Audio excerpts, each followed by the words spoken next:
Mbuyamole.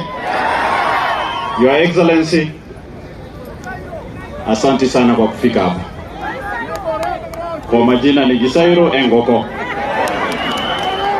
Wanapenda kuimba wimbo moja yangu. Engoko ya buga.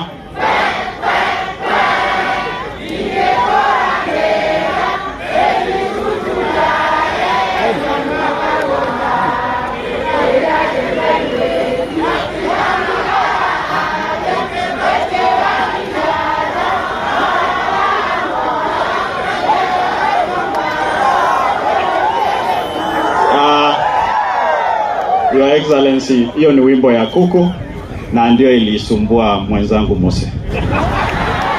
Lakini ni rafiki yangu mkubwa and we are working together.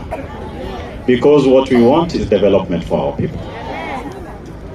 We thank you kwa kutufungulia hii barabara na tunaomba kwamba itafanywa kwa haraka kwa maana mvua hapa inasumbua watu wetu. Kitu kingine, Your Excellency, kuna hospitali pale Keroka.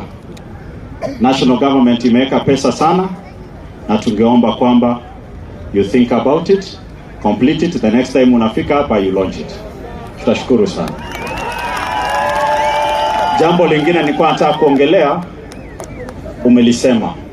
I'm very passionate about Tibet. In Parliament I sit in Committee of Education na niligundua kwamba you also have a passion for Tibet. We share that passion.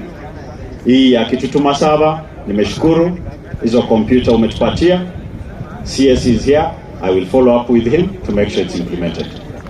Lakini ningeomba pia kwamba kwa hiyo mtusaidie kwamba it offers more courses. I personally, hata kwa kupitia CDF, we gave more funds to the students going to the Tibet. Vijana wako wameelewa. Yesterday I took my time to explain to them umuhimu wa Tibet. Because skill based ndio itasaidia wa vijana wetu. So, Your Excellency, nimeshukuru sana kwamba ulitikia wito wetu kufika hapa. Tunakuombea afya njema.